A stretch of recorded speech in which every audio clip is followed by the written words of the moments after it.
Hello everyone, আজ আবার নিয়ে চলে এসেছি একটা নতুন রেসিপি। আজকে আমি দেখিয়ে দেব গুরজালি মাছের একটা নতুন রেসিপি। এখানে আমি 4টে গুরজালি মাছ নিয়ে নিয়েছি। এখানে কিন্তু মাছগুলোকে আমি বাজার থেকে হাফ করে আনিনি।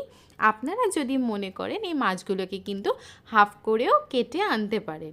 প্রথমে আমি মাছটার মধ্যে দিয়ে দিলাম 1 চামচ হলুদ, 1 চামচ লবণ আর 1 চামচের মতো সর্ষের তেল দিয়ে মাছগুলোকে আমি খুব ভালো করে ম্যারিনেট করে নিচ্ছি নুন, হলুদ আর তেল দিয়ে।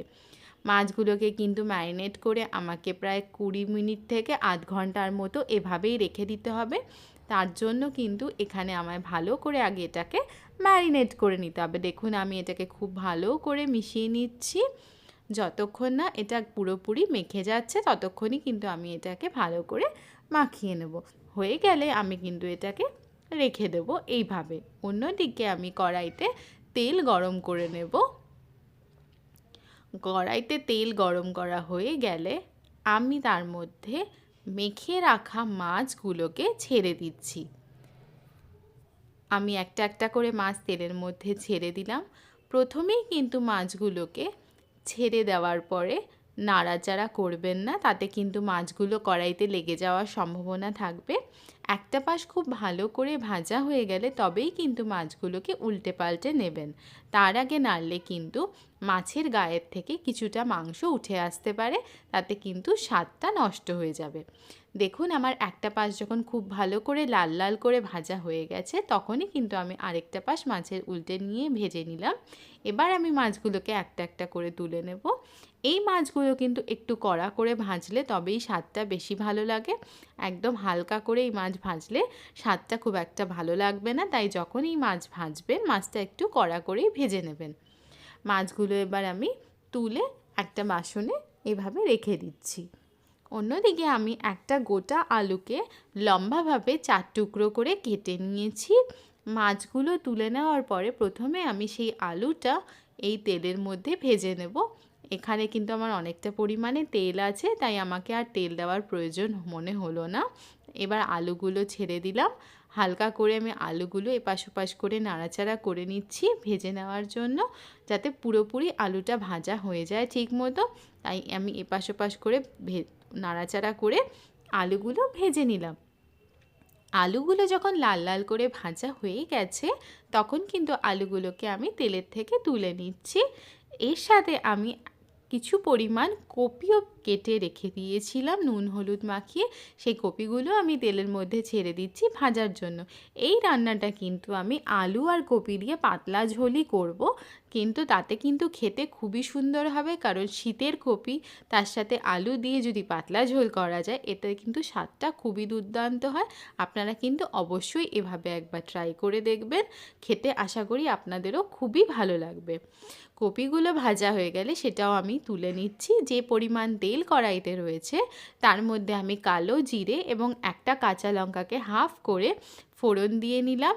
দিয়ে হালকা করে আমি এটাকে নাড়াচাড়া করে নিচ্ছি যতক্ষণ না হালকা একটা গন্ধ বেরোচ্ছে। তারপর আমি এখানে দিয়ে নিচ্ছি 1 চামচ আদা বাটা, তার সাথে দিয়ে নিচ্ছি 1 চামচ কাঁচা লঙ্কা বাটা। আপনারা চাইলে শুকনো লঙ্কার গুঁড়োও ব্যবহার করতে পারেন। তার সাথে দিয়ে নিলাম 1 চামচ জিরে পাউডার আর 1 চামচ ধনিয়া পাউডার। তার সাথে নিয়ে নিচ্ছি কাশ্মীরি মির্চের গুঁড়ো। ঝালটা যদি আপনারা বেশি খান তাহলে কিন্তু এখানে আপনারা শুকনো লঙ্কার গুঁড়োও ব্যবহার করতে পারেন। আর তার সাথে আমি দিয়ে নিচ্ছি 1 চামচ হলুদ। দিয়ে আমি খুব ভালো করে এগুলোকে মিশিয়ে নিচ্ছি। যেহেতু আমি মাছের সাথে নুনের ব্যবহার করেছিলাম তাই জন্য আগে আমি নুনটা দিচ্ছি না, তাহলে অনেক সময় নুনের পরিমাণটা বেশি হয়ে যাওয়ার সম্ভাবনা থাকে। যদি পরে প্রয়োজন মনে হয় আমি পরে দিয়ে দেবো। যেই বাটিতে মাছটা আমি মাখিয়ে রেখেছিলাম সেই বাটির মধ্যে সামান্য জল দিয়ে সেই জলটা কিন্তু আমি এখানে দিয়ে নিলাম, তাতে সেই বাটির মধ্যে যে পরিমাণ লবণ আর হলুদ ছিল সেই মশলাটাও কিন্তু এর সাথে মিশে যাবে, তাতে মশলাটা নষ্টও হবে না আর কষানোর সময় নুন হলুদটাও এর মধ্যে চলে আসবে। দিয়ে আমি ভালো করে নাড়াচাড়া করে মশলাটাকে কষানোর জন্য রেখে দিলাম। দেখুন মশলা থেকে সম্পূর্ণ পরিমাণে তেল ছেড়ে দিয়েছে। এবার আমি যে কপি আর আলুগুলো ভেজে তুলে রেখেছিলাম সেগুলো কিন্তু পুরোপুরি এর মধ্যে দিয়ে দিচ্ছি, কারণ এবার আমাকে কষানো মশলাটার সাথে আলু আর কপিটাকে ভালো করে নাড়াচাড়া করে মিশিয়ে নিতে হবে। তাহলে কিন্তু যে মশলাটা আমার হয়ে গেছে সেই মশলাটার সাথে কিন্তু আলু কপিটা ভালো করে মিশে যাবে, আর বেশ কিছুক্ষণ নাড়াচাড়া করলে এটা কিন্তু হালকা পরিমাণে সিদ্ধও হয়ে যাবে। আমি দেখুন এটাকে প্রায় 1 থেকে 1.5 মিনিট এভাবেই নাড়াচাড়া করে নিয়েছি। এবার আমি দিয়ে দিচ্ছি এর মধ্যে 1 কাপের মতো জল। যদি আপনারা বেশি পরিমাণে জল ব্যবহার করতে চান তাহলে কিন্তু ঝোলের পরিমাণটা বেশি হবে, আপনারা আপনাদের প্রয়োজন অনুসারে জল এখানে ব্যবহার করতে পারেন। আমি এখানে জলটা দিয়ে খুব ভালো করে কপি আলু আর মশলাটার সাথে জলটা মিশিয়ে নিচ্ছি, কারণ আমাকে কিন্তু এখানে জলটা ফুটতে দিতে হবে যাতে ঝোলটা পুরো মশলার সাথে মিশে গিয়ে খুব সুস্বাদু হয়। তাই আমি খুব ভালো করে নাড়াচাড়া করে মশলাটাকে এর সাথে মিশিয়ে নিলাম, নিয়ে ফুটতে দিচ্ছি। দেখুন আমার ঝোলটা ফুটতে শুরু করে দিয়েছে। এবার যে মাছগুলোকে আমি ভেজে তুলে রেখেছিলাম সেই মাছগুলোকে কিন্তু আমি একটা একটা করে এই ঝোলের মধ্যে দিয়ে দিচ্ছি। দিয়ে আমি কিন্তু মাছটাকে এই ঝোলের সাথে ফুটতে দিতে হবে, তাহলে মাছের মধ্যে কিন্তু মশলার স্বাদটা আসবে। তাই জন্য আমি মাছগুলো দিয়ে নিয়েছি পুরোপুরি। দিয়ে এবার আমাকে মাছগুলোকে এই ঝোলের সাথে মিশিয়ে নিতে হবে, কিন্তু এটা কিন্তু খুব সাবধানে করতে হবে, কারণ বেশি তাড়াহুড়ো করলে পরে কিন্তু মাছগুলো ভেঙে যাওয়ার সম্ভাবনা থাকবে। তাই খুবই হালকা হাতে ঝোলের সাথে নাড়াচাড়া করে মাছগুলোকে মিশিয়ে নেবেন। আমি দেখুন আস্তে আস্তে নাড়াচাড়া করে দিচ্ছি যাতে মাছগুলো পুরোপুরি ঝোলের মধ্যে ডুবে যায়, এবং তাতে কিন্তু ফুটলে পরে মাছের মধ্যেও ঝোলের আর মশলার স্বাদটা খুবই ভালো আসবে। দেখুন আমি এটা মিশিয়ে দিয়েছি। এবার মিশানোর পরে আমাকে কিন্তু এটা আবারও ফুটতে দিতে হবে মাছগুলোকে। আমি এটাকে এভাবেই ছেড়ে দিলাম 1.5 থেকে 2 মিনিটের জন্য। দেখুন 2 মিনিট পরে মাছগুলো ঝোলের সাথে মিশে গিয়ে কত সুন্দর ফুটে উঠেছে।